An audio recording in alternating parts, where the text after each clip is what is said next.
بہادر شاہ کا ہاتھی۔ یہ ایک کہانی ہے، آئیے۔ مولا بخش اتنا اونچا ہاتھی تھا کہ اس کے قد کے برابر ہاتھی نظر سے نہیں گزرا۔ جب اس پر اماری کسی جاتی تھی تو وہ دہلی کے کسی دروازے سے نکل نہیں سکتا تھا۔ وہ چاروں گھٹنے ٹیک کر شہر سے باہر جاتا اور اسی طرح اندر داخل ہوتا تھا۔ آخر بہادر شاہ بادشاہ نے لاہوری دروازے کو توڑوا کر مولا بخش ہی کے واسطے اتنا اونچا کروا دیا کہ وہ ماں اماری کے گزر جائے۔ اکبر شاہ ثانی کے زمانے میں ایک سوداگر مولا بخش ہاتھی کو لایا تھا۔ اس کے فیل بان بخارا کے ایک سید تھے، کیونکہ کسی اور شخص کا بادشاہ کی طرف پیٹ کرنا بے ادبی تھی۔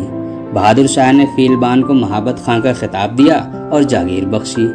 ایک روز مولا بخش مستی میں آ کر بے قابو ہو گیا۔ سید صاحب کو غافل پا کر اس نے انہیں سونڈ میں لپیٹ لیا۔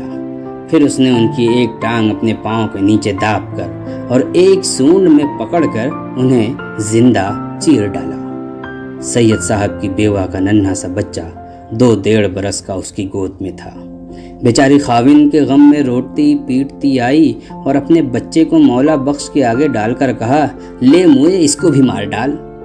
اس وقت تک مولا بخش کی مستی اتر چکی تھی۔ اس نے بچے کو سونڈ سے پکڑ کر اپنی گردن پر بٹھا لیا۔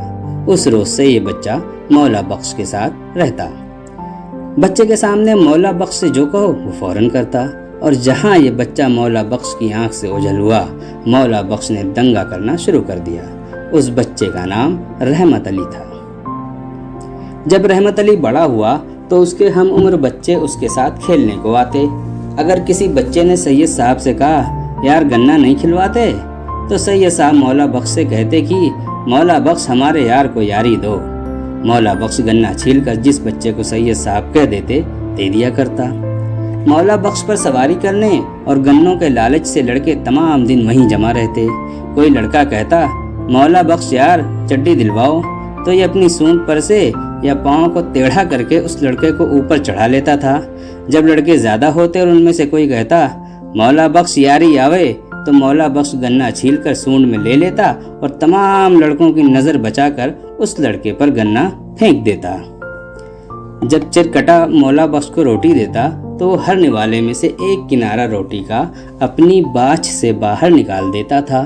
جو بھی لڑکا پاس کھڑا ہوتا دوڑ کر اس ٹکڑے کو پکڑ لیتا تھا۔ ہاتھی کی روٹی 2-3 انچ موٹی ہوتی ہے۔ بچہ اس کو زور کر کے توڑتا اور مروڑتا۔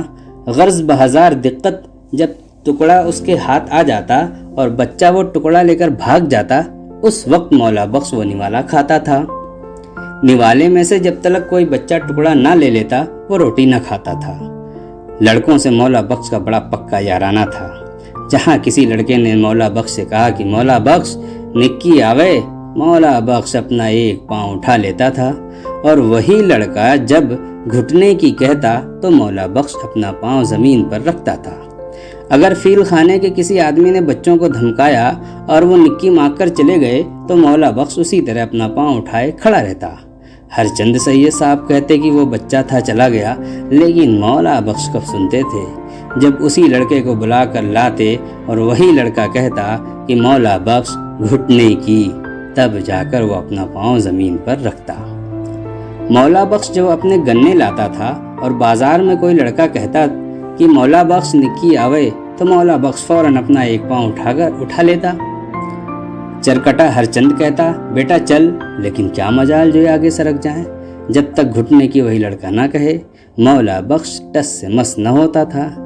ایک روز فیل بان نے بادشاہ سے عرض کی، حضور مولا بخش تمام گنے اور راتب کی روٹیاں بانٹ دیتا ہے، پہرے پر حکم دے دیا جائے کہ کوئی لڑکا اس کے پاس نہ آئے۔ چنانچہ بادشاہ نے حکم دے دیا۔ صبح کو حسب معمول مولا بخش نے لڑکوں کا انتظار کیا۔ جب کوئی لڑکا نہ آیا تو مولا بخش نے گنے نہ کھائے۔ شام کو راتب نہ کھایا، پانی نہ پیا۔ دوسرا روز گزرا۔ فیل بان نے ہر چند کہا، بیٹا روٹی کھا لے، لیکن مولا بخش نے کچھ نہ کھایا۔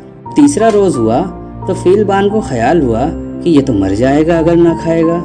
مجبوراً بادشاہ کے پاس گیا اور عرض کی، حضور مولا بخش نے 3 روز سے کچھ نہیں کھایا۔ یہ سن کر بادشاہ نے فرمایا، بھائی میں بھی فقیر ہوں اور میرا ہاتھی بھی ایسا ہی ہے، خدا نے ہم کو اس واسطے دیا ہے کہ بانٹ کر کھائیں۔ پہرے پر حکم دو کہ کسی لڑکے کو نہ روکا جائے۔ غرض جب لڑکے آئے تو مولا بخش نے راتب اور گنے بانٹ کر کھانے شروع کر دیے۔ مولا بخش جب بادشاہ کے روبرو آتا تھا تو دونوں گھٹنے ٹیک کر اور سر جھکا کر سلام کرتا تھا۔